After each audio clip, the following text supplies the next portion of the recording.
Hello साथियों, नमस्कार, राधे राधे। आप सभी का हमारे यूट्यूब चैनल पर हार्दिक स्वागत और अभिनंदन है।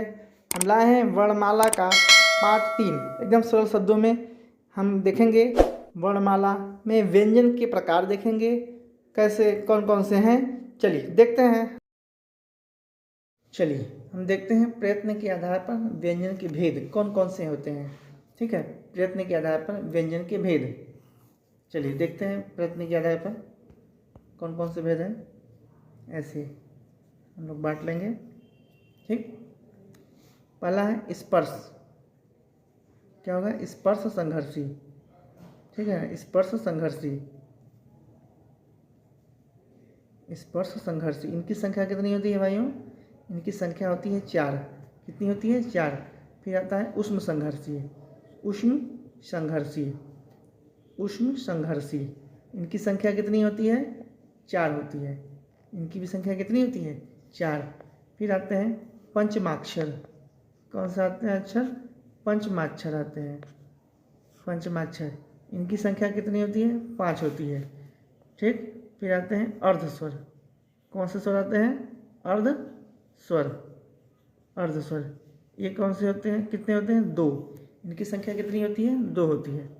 एक आता है प्रकंपित स्वर। कौन सा स्वर आता है? प्रकंपित। प्रकंपित। ठीक है, प्रकंपित व्यंजन। ठीक है, व्यंजन प्रकंपित, या इसको हम लोग बोलते हैं लुंठित भी बोलते हैं। ठीक है, क्या बोलते हैं? लुंठित। क्या बोलते हैं भैया? लुंठित वर्ण बोलते हैं। ठीक है, ये लुंठित। लुंठित। ठीक है, ये लुंठित, ये ऐसे है लुंठित। ठीक है, ये लुंठित। लुंठित ना, लुंठित व्यंजन। ठीक है, फिर आता है पार्श्विक। क्या होता है? पार्श्विक होता है। पार्श्विक।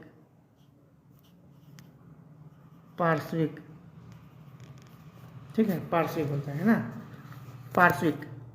ठीक है, ये पार्श्विक होता है। पार्श्विक ऐसे पार्श्विक। ठीक है, पार्श्विक। फिर अगला आता है हमारा द्विगुण। क्या होता है? द्विगुण। ये ऐसे इधर से निकालते हैं, द्विगुण। ठीक है, क्या होता है? द्विगुण। द्विगुण व्यंजन। ठीक है, द्विगुण। फिर अगला आता है काकल्य वर्ण। क्या सा होता है? काकल्य वर्ण। ठीक है, काकल्य वर्ण। देखिए प्रयत्न के आधार पर भेद कितने होते हैं व्यंजन के? स्पर्श संघर्षी होते हैं, उष्ण व्यंजन, उष्ण संघर्षी, पंचमाक्षर, अर्धस्वर व्यंजन। ठीक है, अर्धस्वर, प्रकंपित या लुंठित, फिर पार्श्विक, द्विगुण व्यंजन, काकल्य वर्ण। ठीक है, काकल्य वर्ण, द्विगुण वर्ण। ठीक है, चलिए स्पर्श संघर्षी व्यंजन। स्पर्श संघर्षी कितने होते हैं भाई? 4 होते हैं। कौन कौन से होते हैं? चलिए देखते हैं। स्पर्श संघर्षी। स्पर्श संघर्षी ये है स्पर्श। स्पर्श संघर्षी। ठीक है, स्पर्श संघर्षी कौन कौन से हैं? 4 हैं। ठीक है, कितने हैं? 4 हैं। कौन कौन से? च, च, छ, ज, ज, झ। ठीक है, च, छ, ज और झ ये हमारे स्पर्श संघर्षी हैं। ठीक है, इनको बोलने से हमारे, ठीक है, स्पर्श होता है संघर्ष के साथ ही निकलता है। ठीक है, चलिए घर्षण करते हुए निकलता है, मतलब स्पर्श संघर्ष घर्षण करते हुए, स्पर्श करते हुए होता है च, छ, ज, झ। ठीक है, आइए उष्म संघर्षी। उष्म संघर्षी इनको बोलने से मुख से गर्म हवा निकलती है और वो घर्षण करके निकलती हैं। कौन कौन से हैं? श, मूर्धन्य श, दांते स और ये ह हो गए। ठीक है, ह, ये उष्म संघर्षी व्यंजन हो गए। ठीक है, आइए हम देखते हैं पंचमाक्षर। पंचमाक्षर में कौन कौन से आते हैं भाई? पंचमाक्षर। पंचमाक्षर कौन कौन से हैं? हर वर्ग का, को वर्ग का अंग, च वर्ग का क्या हो जाएगा? यहाँ, ट वर्ग का ड़, त वर्ग का न, प वर्ग का म, ठीक है, प वर्ग का म, ये सभी के सभी जो है कहाँ से निकलते हैं? हमारे नासिक से निकलते हैं, नासिक के द्वार से निकलते हैं, ठीक है, नासिक के द्वार से निकलते हैं। ये पंचमाक्षर है, ठीक है। वर्ण का पांचवा अक्षर पंचमाक्षर कहलाता है। वर्ण का पांचवा अक्षर क्या कहलाता है? पंचमाक्षर। वर्ण का पांचवा अक्षर क्या कहलाता है? पंचमाक्षर कहलाता है, ठीक है। क वर्ग का पांचवा अक्षर, च वर्ग का पांचवा अक्षर, ट वर्ग का पांचवा अक्षर, त वर्ग का पांचवा अक्षर और प वर्ग का पांचवा अक्षर, ये हमारा क्या होगा? पंचमाक्षर होते हैं, ठीक है। उसमें व्यंजन हो गए, उसमें संघर्ष 4 हो गए, पंचमाक्षर 5 हो गए, ठीक है।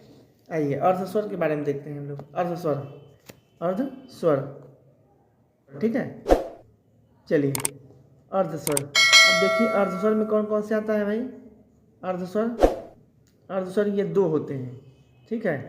ये य और व होते हैं, ठीक है, य और व होते हैं, ठीक है ना। ये अर्धस्वर होते हैं, अर्धस्वर व्यंजन, ठीक है। आइए अब देखते हैं प्रकंपित। प्रकंपित व्यंजन क्या होता है, ठीक है। चलिए अब देखिए हमारा क्या आता है, अगला वर्ण क्या है? अगला है प्रकंपित, प्रकंपित, ठीक है, प्रकंपित है ना, ये प्रकंपित व्यंजन, ठीक है। प्रकंपित, इसमें केवल एक ही होता है, वो होता है र। र जब हम बोलते हैं तो हमारे जीव अनोखा भाग से, ठीक है। प्रकंपित वर्ण क्या है? र। इसको बोलने से क्या होता है? कंपन होता है, हमारे मुख में क्या होता है? कंपन होता है, जीव में कंपन होता है, ये पार्ट प्रकंपित होता है। इसको लुंठित वर्ण भी बोलते हैं। क्या बोलते हैं हम लोग? लुंठित वर्ण भी बोलते हैं, ठीक है, लुंठित वर्ण भी बोलते हैं, ठीक है। चलिए आगे हम देखते हैं पार्श्विक। क्या है? पार्श्विक, पार्श्विक, ठीक है। पार्श्विक में कौन कौन सा आता है? उसमें भी केवल एक ही वर्ण होता है, वो होता है ल। पार्श्विक, जिसको बोलने से जीभ के हमारे दोनों तरफ से जो हवा निकल जाती है, ल बोलिए, दोनों तरफ से बगल से हवा निकलेगी तो हमारा क्या होगा? ठीक है, क्या होगा हमारा? पार्श्विक हो जाएगा, पार्श्विक, ठीक है। ल बोलेंगे तो मुख में जो है जीभ की दोनों तरफ से हवा जो है निकल जाती है, ठीक है, वो होता है पार्श्विक। चलिए आगे हम देखते हैं द्विगुण। क्या होता है? द्विगुण। द्विगुण वाला कौन से है? द्विगुण व्यंजन, ठीक है, द्विगुण व्यंजन देखिए। चलिए द्विगुण व्यंजन कौन कौन से हैं? वो हमारे 2 होते हैं द्विगुण व्यंजन, जिसको हम नुक्ता, ये देखिए अड़ा, ये क्या द्विगुण है, ये क्या है? द्विगुण व्यंजन है, ठीक है, द्विगुण। ये जो बिंदी नीचे दिया हुआ, हम इस भाग को क्या बोलते हैं? नुक्ता बोलते हैं। क्या बोलते हैं? नुक्ता बोलते हैं, ठीक है।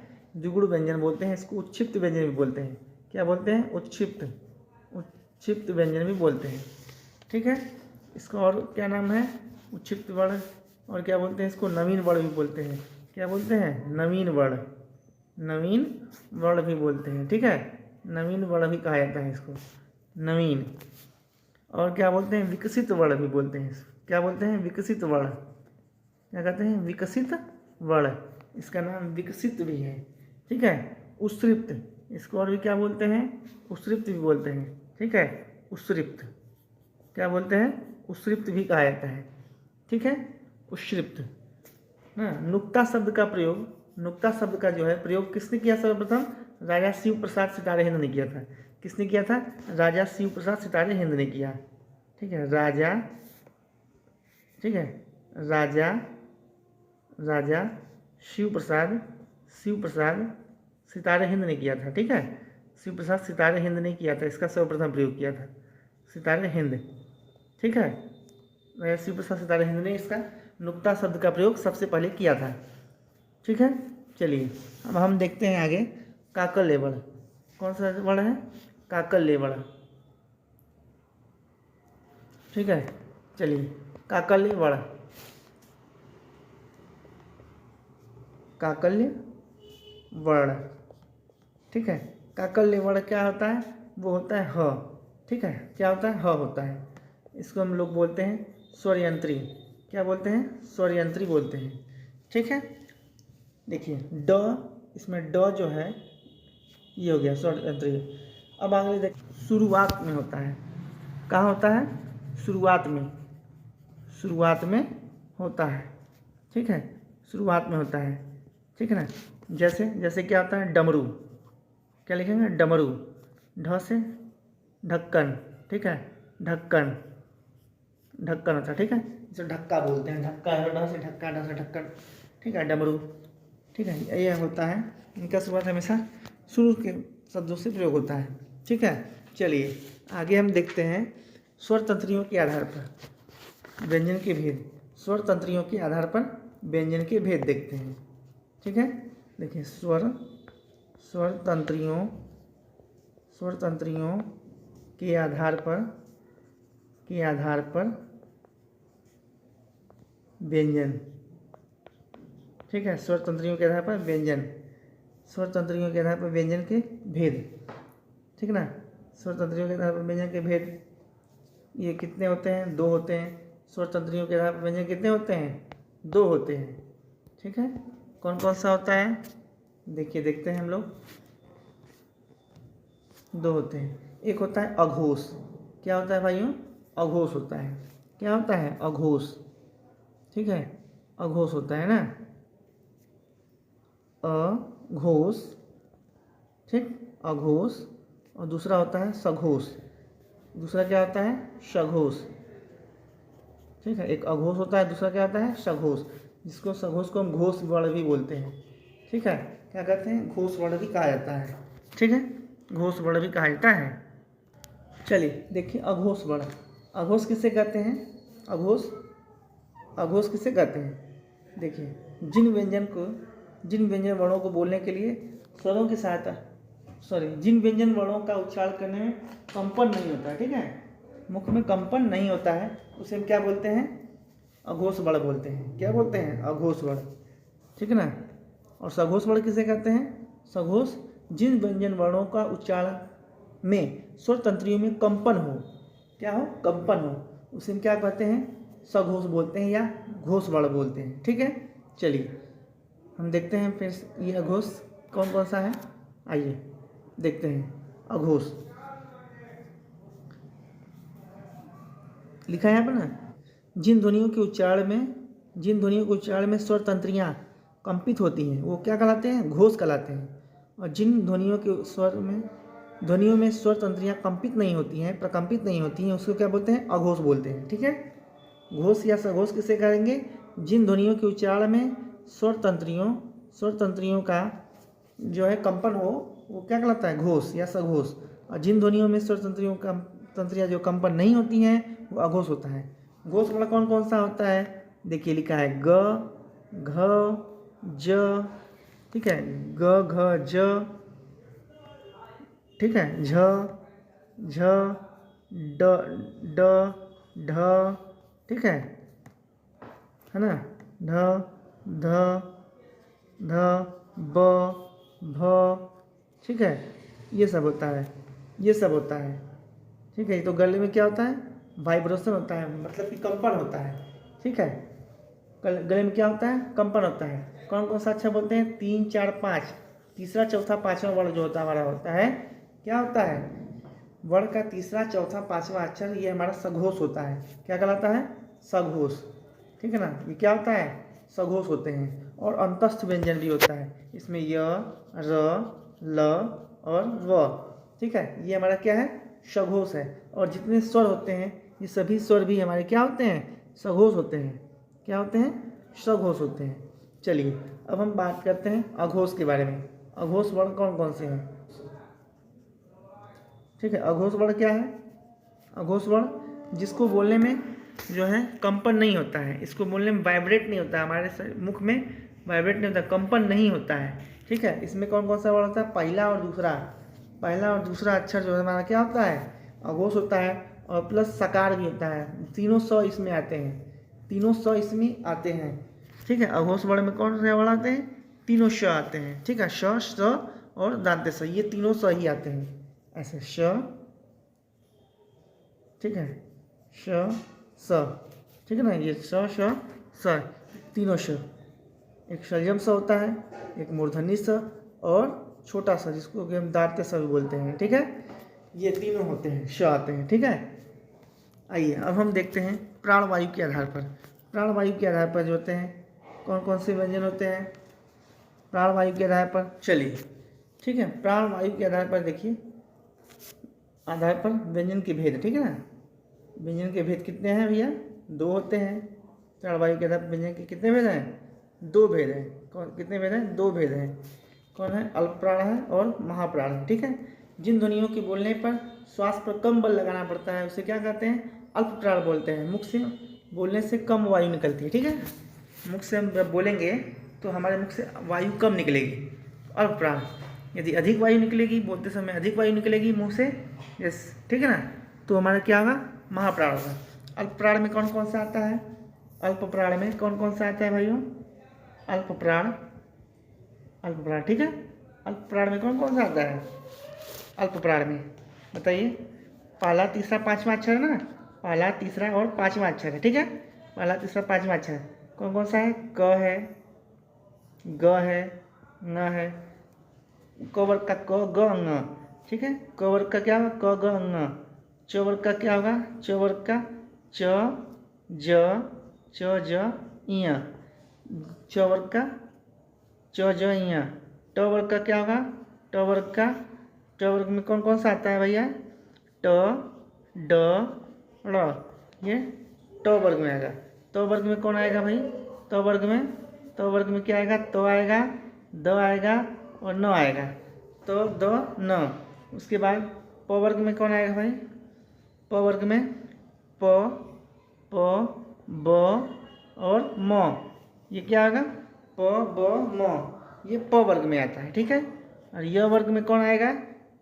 य वर्ग में देखिए, य वर्ग में कौन से आते हैं? ये चारों हो जाएंगे। ठीक है। य, र, य, र, ल और व, ठीक है ना। य, र, ल, व, ठीक है। य, र, ल, व, ये हमारे चारों हो जाएंगे। ठीक है ना, अल्प प्राण में। ठीक है। अल्प प्राण में हो जाएंगे ना। और सभी स्वर आते हैं। ठीक है। अल्प प्राण में क्या आएंगे? सभी स्वर। ठीक है। अल्प प्राण में क्या आएंगे? सभी स्वर जो है इसमें आ जाएंगे। अंतस्थ व्यंजन, ये और अलावा क्या हमारा? अंतस्थ व्यंजन है। ठीक है। कौन सा है? अंतस्थ। ये सभी हो जाएंगे। ठीक है। चलिए अब हम देखते हैं महाप्राण में कौन कौन सा वर्ड आता है। महाप्राण, चलिए देखते हैं हम लोग महाप्राण में। महाप्राण में देखते हैं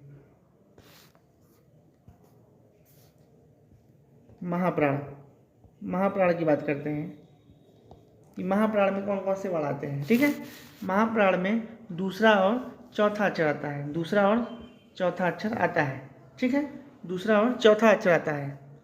कौन कौन सा दूसरा चौथा अक्षर? क वर्ग में आएगा, ख आएगा और घ आता है। क वर्ग का ख और घ होता है। च वर्ग का कौन कौन सा अक्षर आएगा?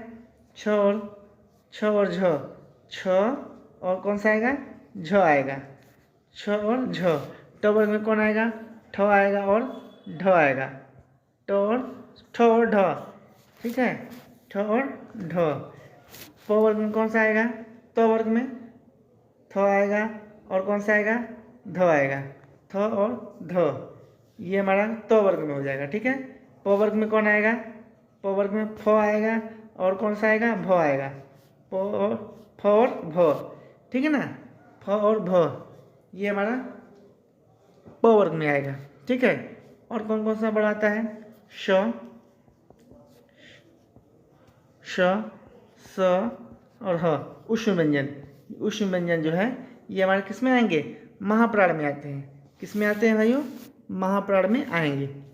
ठीक है। महाप्राण में। चलिए अगला देखते हैं हम लोग। ठीक है। ये हमारा महाप्राण हो गया। कौन सा है?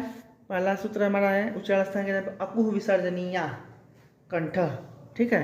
अकुह, अ, कु, ह, अकुह विसर्जनीय, विसर्जनीय, अकुह विसर्जनीय कंठ। ठीक है। अकुह विसर्जनीय कंठ। ठीक है। अ में कौन सा आएगा भाई? अ में हमारा अ, ठीक है, अ, आ, ये दोनों हमारे हो जाएंगे। फिर कु से क वर्ग, क वर्ग के अक्षर आएंगे। ठीक है। क वर्ग के अक्षर आएंगे। क वर्ग के अक्षर आएंगे। ठीक है। कौन कौन सा है? क, ख, ग, घ, ng। जन्म में क्या होगा? अ की मात्रा होगा, फिर ह होता है। ठीक है। अकुह, ह से ह। ठीक है। अकु विसर्जन या कंठ, ये सभी किसमें से निकलते हैं भाई? कंठ से निकलते हैं। कहाँ से निकलते हैं? कंठ से निकलते हैं। ठीक है। इचु यशानाम, इचु यशानाम तालु, इचु यशानाम तालु। ठीक है। इचु यशानाम तालु। ई में कौन आएगा? दोनों आ जाएंगे, ई छोटी ई और बड़ी ई। ठीक है, छोटी ई और बड़ी ई दोनों आ जाएंगे। च वर्ग में आ जाएंगे।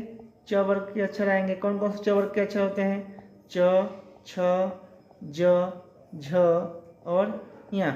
ठीक है, च, छ, ज, झ और य। ठीक है।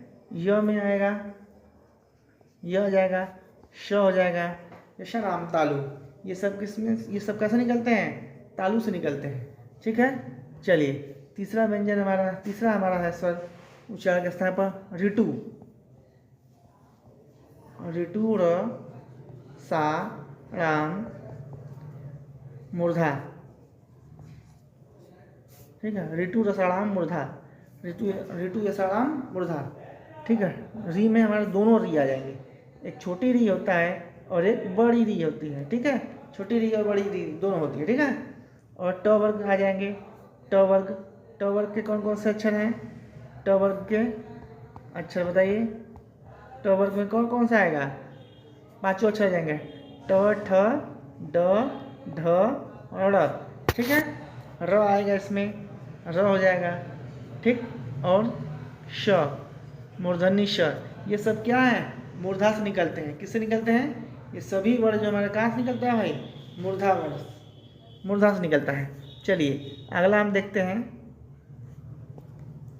ठीक है ना।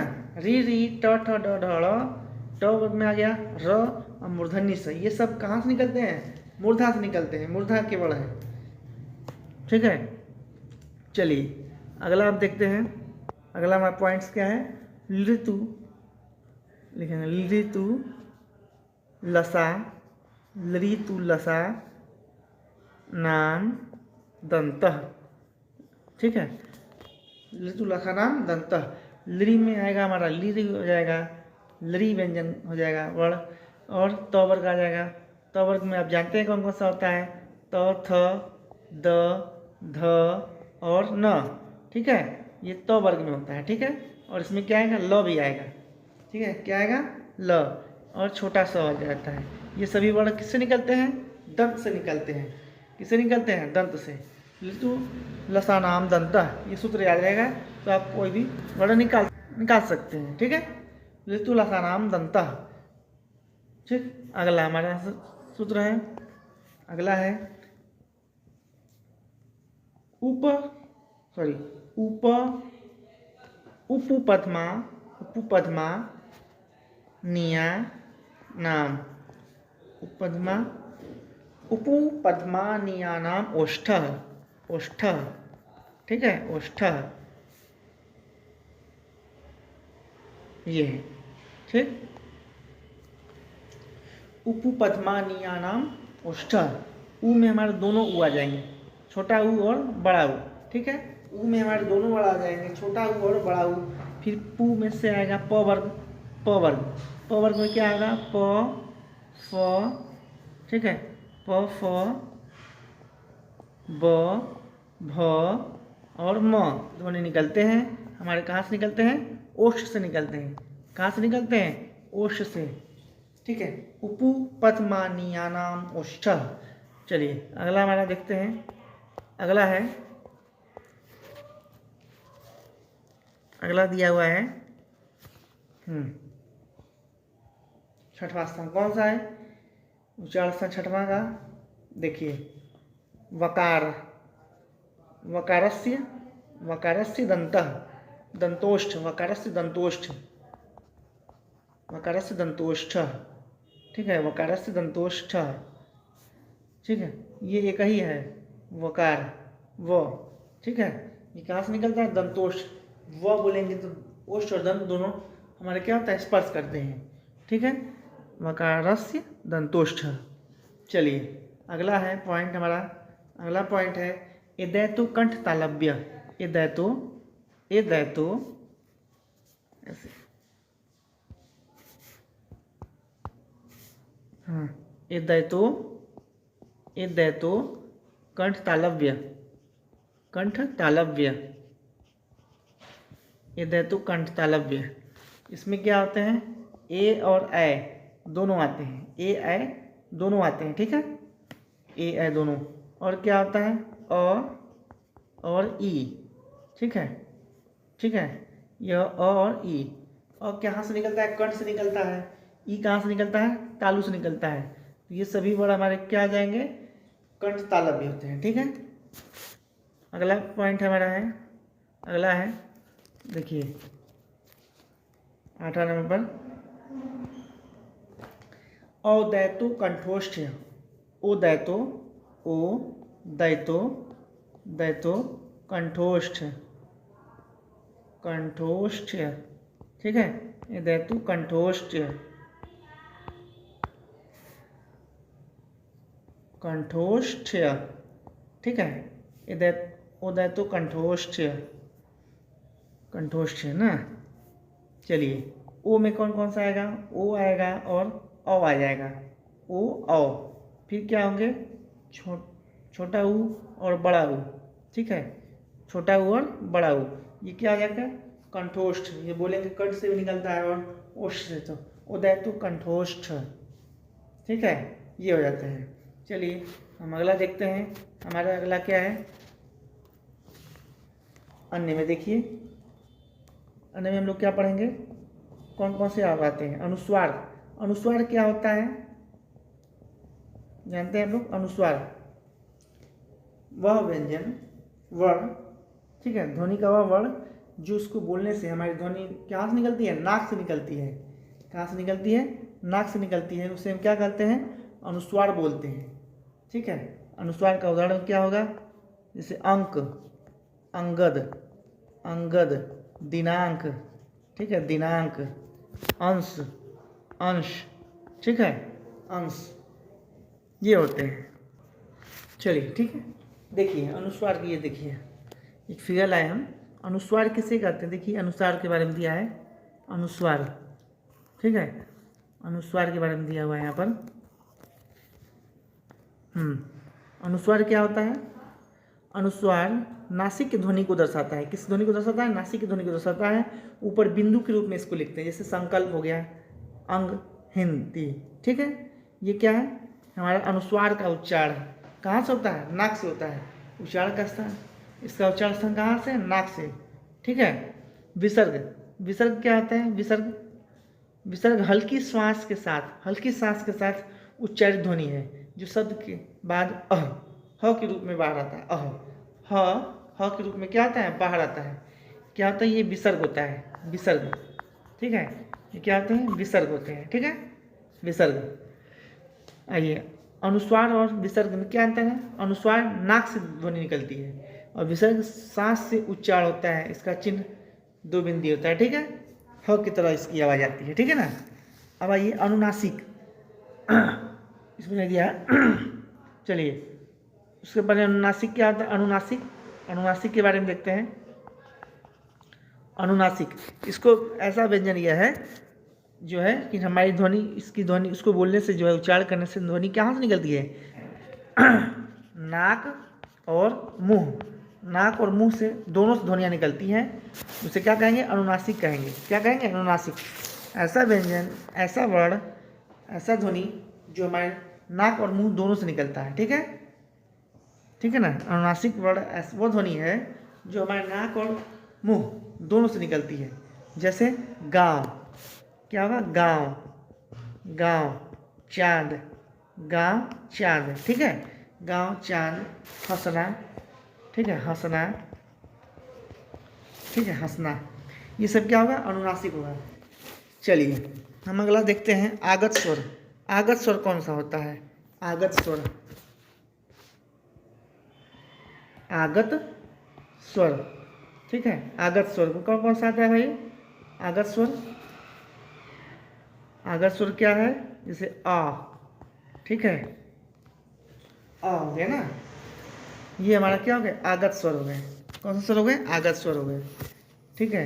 आगत व्यंजन क्या हो गए, आगत व्यंजन, ये मतलब कि ये अपने देश के नहीं है, कहीं और तो ये अपने देश में जो है अपने भाषा में जोड़ लिया गया है, ठीक है, इसलिए इसको हम लोग आगत बोलते हैं, ठीक है। आगत, आगत स्वर होगा ये, और ये होगी आगत व्यंजन। आगत व्यंजन क्या होता है, जो नुक्ता व्यंजन होता है, नुक्ता वाला, ठीक है, बिंदी का, जैसे क के नीचे बिंदी होता है, ख, ग, ज, ठीक है, ये हमारे क्या हो गए, आगत व्यंजन हो गए। फ, ठीक है, ये क्या हो गया, आगत व्यंजन है, ठीक है। चलिए आगे हम देखते हैं हिंदी वर्णमाला में। अब आते हैं हिंदी वर्णमाला में जो है छोटी ई, बड़ी ई, री, ठीक है, छोटी, ठीक है, छोटी ई, बड़ी ई और री, ठीक है, ये क्या होते हैं, ये हमारे स्त्रीलिंग है। कौन से लिंग है भाई, स्त्रीलिंग है, ये हमारे स्त्रीलिंग है, स्त्रीलिंग है, ठीक है, स्त्रीलिंग। इनको छोड़कर जितने भी व्यंजन हैं, व्यंजन स्वर में भी है, जो भी अक्षर होते हैं वो क्या है, वो पुल्लिंग में है, ठीक है, पुल्लिंग है। जैसे अ हो गया, आ हो गया, ठीक है, अ आ, ठीक है, उ है ना, उ, क ख ग घ, जितने भी व्यंजन आएंगे क ख ग घ, ये सभी क्या होंगे हमारे उसमें आएंगे, पुल्लिंग में आते हैं। कहाँ से आते हैं, ये सब पुल्लिंग में आते हैं, क ख ग, ठीक है, च छ जो भी आता है, ज झ प्रज्ञानी ग तक, ये सब कौन से आते हैं, पुल्लिंग में आते हैं, ठीक है। चलिए आगे हम देखते हैं हिंदी वर्णमाला में वर्णों की संख्या कितनी है बच्चों भाइयों, वो है 53, 53 है, ठीक है।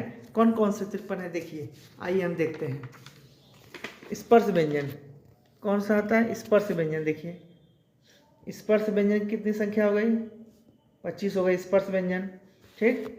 अंतस्थ कितनी हो गई, अंतस्थ की संख्या होगी 4, अंतस्थ व्यंजन। उष्ण व्यंजन कितने हो गए, वो भी 4 हो गए। संयुक्त व्यंजन कितने हो गए, वो भी 4 हो गए।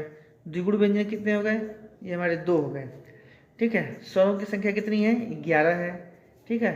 उसमें से 2 क्या है, अयोग वाह है, अंग और अयोग वाह हो गए। और एक नया वर्ड आया है व्यंजन, उसका नाम है विशिष्ट व्यंजन। विशिष्ट व्यंजन जो है इसका ऐसे बनता है, ठीक है, विशिष्ट व्यंजन, है ना। उसको लेकर के हमारा कुल संख्या कितनी हो गई, 53, 50 से 53। हिंदी वर्णमाला में वर्णों की संख्या कितनी होती है, 53 होती है, ठीक है। चलिए कामता प्रसाद गुरु जो है, कामता प्रसाद गुरु जो है व्यंजनों के अनुसार कितने भेद बताए हैं, बाह्य व्यंजन कितने होते हैं, 2 होते हैं, एक अल्प प्राण होता है और एक महाप्राण होता है, ठीक है, अल्प प्राण और महाप्राण होता है।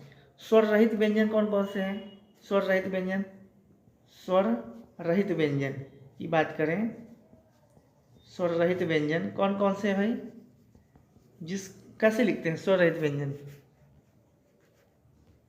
स्वर रहित व्यंजन कैसे लिखेंगे, है ना, जैसे क हो गया हलंत, ख हो गया हलंत, जिसके नीचे हलंत लग जाएगा वो क्या हो जाएगा हमारा, वो हमारा हो जाएगा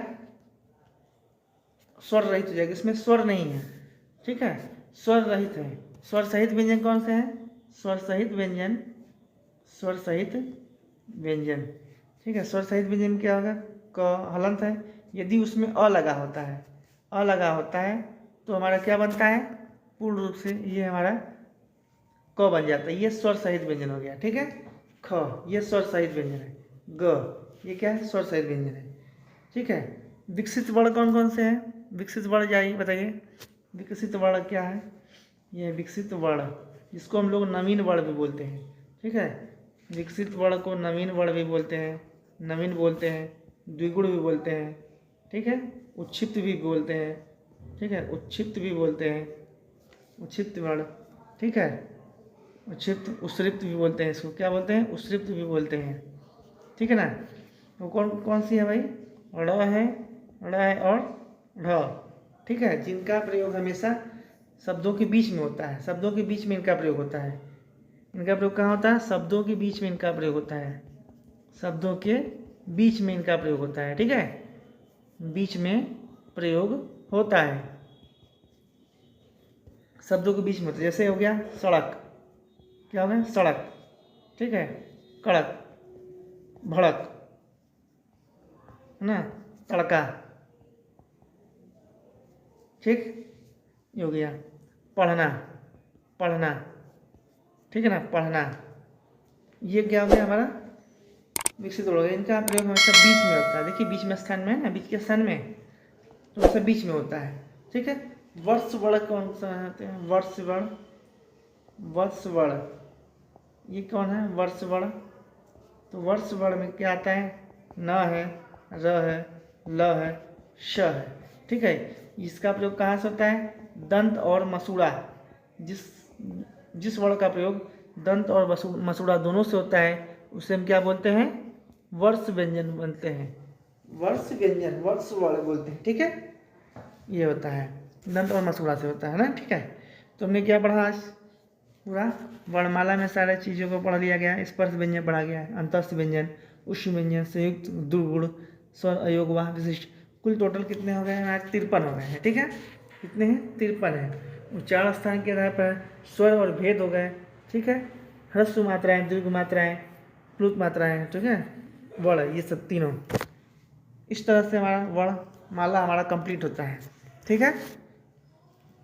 आपका सेशन हमारा अच्छा लगा हो तो उसको आप लोग लाइक करेंगे एंड सब्सक्राइब जरूर कीजिएगा, ठीक है। धन्यवाद आप सभी का, राधे राधे, नमस्कार।